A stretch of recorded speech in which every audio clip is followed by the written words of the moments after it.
Assalamualaikum dan salam sejahtera. Nama saya Omar Fazlilah bin Muhammad, nombor metrik 258818. Apa khabar semua? Pada hari ini saya akan membentangkan tugasan individu yang bertajuk analisa keperluan latihan dalam sesebuah organisasi. Sebagai pengenalan, kita mengetahui bahawa analisa keperluan latihan merupakan satu perkara asas dalam kajian sesebuah organisasi bagi membangunkan latihan mengikut keperluan sesebuah unit ataupun jabatan. Pada kali ini saya memilih Pejabat Daerah dan Tanah sebagai tempat kajian di mana unit pembangunan masyarakat iaitu penghulu mukim sebagai pentadbir di satu mukim di dalam daerah Hulu Perak.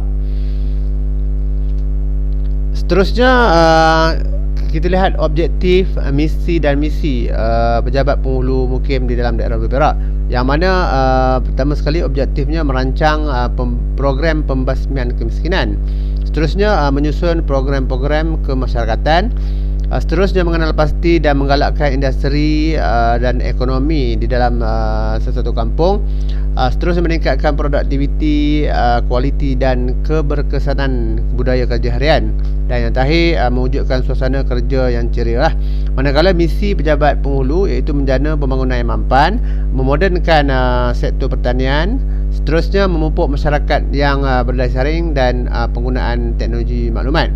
Manakala visi pejabat pentadbiran penghulu mukim iaitu menjadikan setiap mukim di dalam daerah Perak sebagai mukim yang maju, makmur, sejahtera menjelang tahun 2025.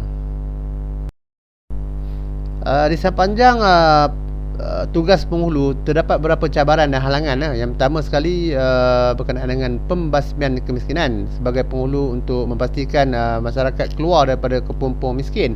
Seterusnya, bentuk geografi dan muka bumi yang terlalu luas di daerah Hulu Perak itu sendiri menyebabkan beberapa halangan dan cabaran.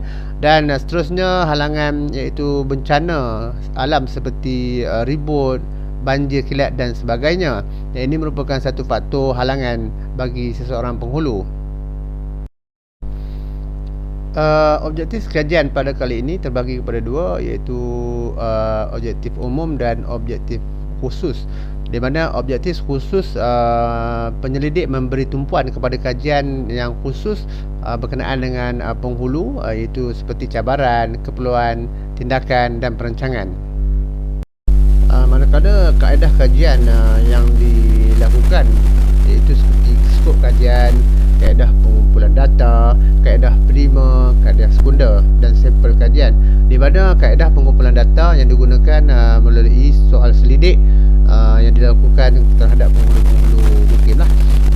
Kaedah primer ni seperti kita menghubungi secara langsung dengan bertanyakan beberapa soalan. Manakala kaedah sekunder ini kita mengambil bahan-bahan daripada buku-buku yang berkaitan dengan peranan penghulu itu sendiri. Dan seterusnya sampel kajian telah kita kumpul dan kita proses untuk mendapat keputusan. Seterusnya kaedah ataupun hipotesis kajian ataupun andaian kajian dilaksanakan sebelum kajian sebenarnya dibuat, supaya ianya dapat membantu penyelidik dalam merangka beberapa soalan dan sebagainya lah. Dan kaedah analisis data yang digunakan iaitu kaedah kuantitatif dan kaedah kualitatif, yang mana kaedah kuantitatif ni seperti pemprosesan data melalui eksperimen dan sebagainya. Manakala kaedah kualitatif ni kita membuat kaji selidik secara langsung dengan meneramah ataupun menelefon penghulu-penghulu itu sendiri. Seterusnya, terdapat juga beberapa halangan dan cabaran semasa membuat kajian, iaitu pertamanya liputan internet yang perlahan di kawasan daerah Hulu Perak yang menyukarkan penyelidik untuk mendapatkan maklumat dengan cepat. Seterusnya, bentuk muka bumi daerah Hulu Perak itu sendiri yang sangat luas menyebabkan sesuatu kajian itu terpaksa mengambil masa yang lama lah. Dan seterusnya, perjawatan penghulu itu sendiri yang terhad, di mana 10 orang penghulu yang mentadbir di dalam 10 mukim Sekiranya salah seorang penghulu itu tidak ada di dalam kawasan, contohnya berada di luar kawasan, jadi sukar untuk dihubungi mereka dan untuk mendapatkan maklumat dengan cepat. Memang itulah halangan-halangan dan cabaran semasa kita membuat kajian.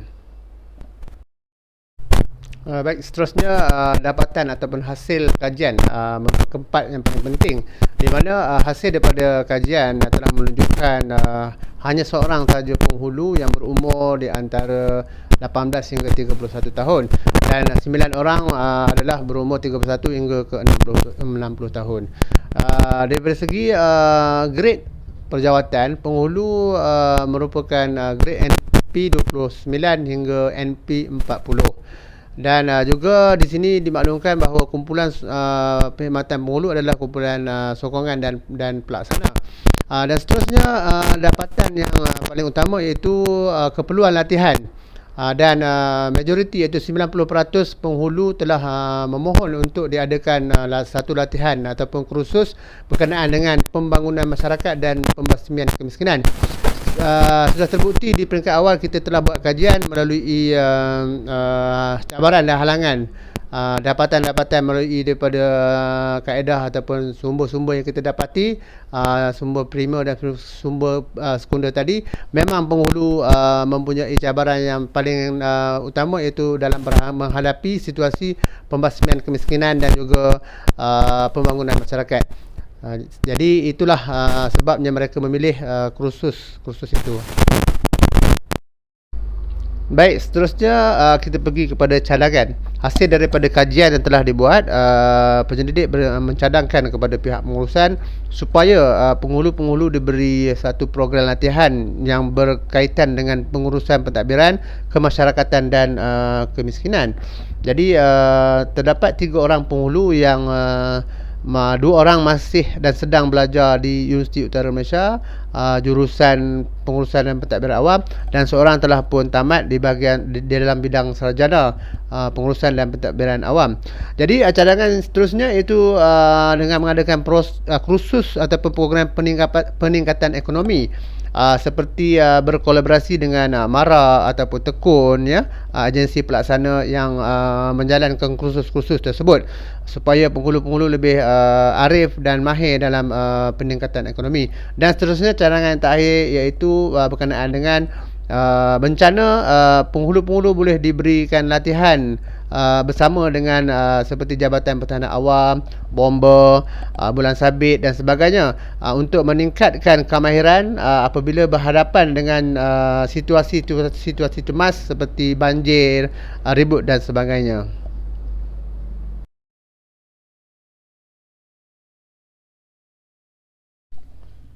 Okey, sebagai kesimpulan yang dapat dirumuskan di sini, bahawa analisa keperluan latihan ini merupakan satu kajian yang amat diperlukan bagi membantu sesebuah organisasi mengenal pasti keperluan-keperluan latihan yang diperlukan bagi setiap ahli atau pekerja-pekerja di dalam organisasi mereka.